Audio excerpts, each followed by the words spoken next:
सर्वांना क्रांतिकारी जय लहुजी।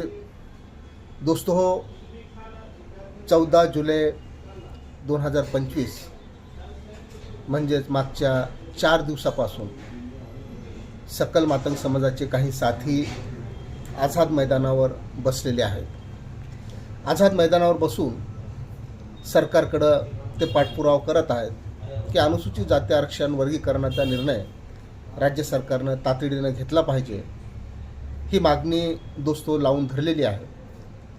यामध्ये प्रामुख्याने आमचे सहकारी मित्र रणधीरजी कांबळे, सतीशदादा कावडे, अशोकरावजी ससाने साहेब, मोहनरावजी कांबळे साहेब, देवेंद्रजी खलसे साहेब, ॲडव्होकेट विलासजी साबळे साहेब, तात्यासाहेब उबाळे, LD कदम, अशी बरीच मंडळी आझाद मैदानावर बसून त्या ठिकाणी या विषयाचा पाठपुरावा करत आहे।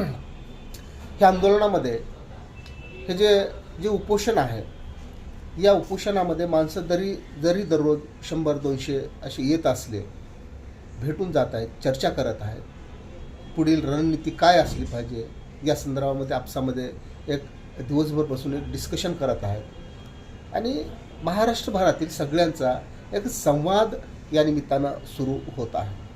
आम्ही वारंवार जे म्हणत आहोत, ही लढाई संपलेली नाही, ही लढाई नुकतीच आता कुठं सुरू झालेली आहे आणि म्हणून आपल्या सगळ्यांची ही जिम्मेदारी आहे की आपण सर्वांनी आपसामध्ये संवाद ठेवणं आणि या चळवळीची एक पत निर्माण करणं, एक प्रतिष्ठा निर्माण करणं। आणि निश्चितपणे आपण ज्या दिवशी प्रतिष्ठा या चळवळीची निर्माण करू, त्या दिवशी तुम्हाला दाव्यानं सांगतो की आपण अत्यंत मोठ्या संख्येनं आपण आझाद मैदानावर येऊ शकतो, आपण हा लढा लढू शकतो।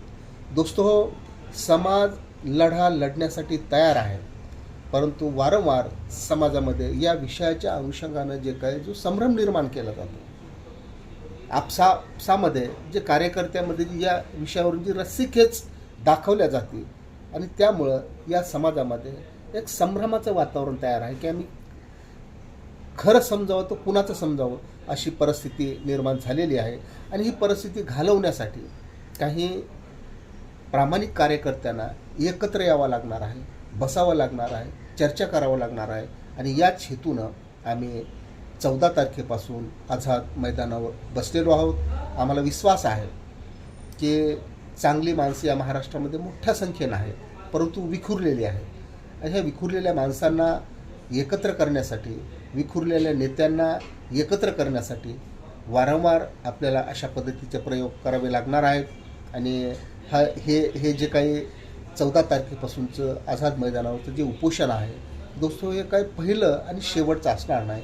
अनेक वेळा आपल्याला सरकारकडे जावं लागणार आहे, सरकारसोबत चर्चा करावी लागणार आहे आणि आज ज्या पद्धतीनं आपण बसलेलो आहोत तसंच वारंवार आपल्याला बसावं लागणार आहे, परस्परांना समजून घ्यावं लागणार आहे आणि त्यासाठीच आझाद मैदानावर मागच्या 4 दिवसापासून आम्ही सर्व सहकारी बसलेलो आहोत। उद्याचा शेवटचा दिवस असणार झाला। साहित्यरत्न लोकशाहीर डॉक्टर अण्णाभाऊ साठे यांचा उद्या स्मृतिदिन आहे।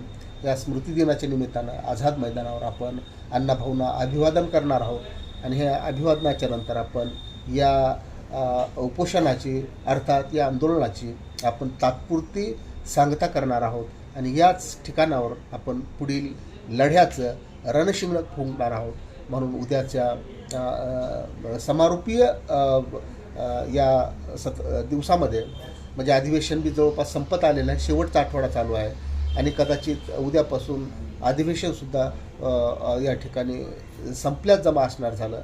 म्हणून आपण एवढंच या अधिवेशनाच्या निमित्तानं आपण या महाराष्ट्रातील जनतेला विश्वास देऊ की अधिवेशन संपेपर्यंत मातंग समाज हा सरकारच्या दारामध्ये बसून होता, सरकारला जाब विचारत होता आणि सरकारला अनुसूचित जाती आरक्षण वर्गीकरणाचा निर्णय तातडीने घेतला पाहिजे असा आग्रह धरून होता।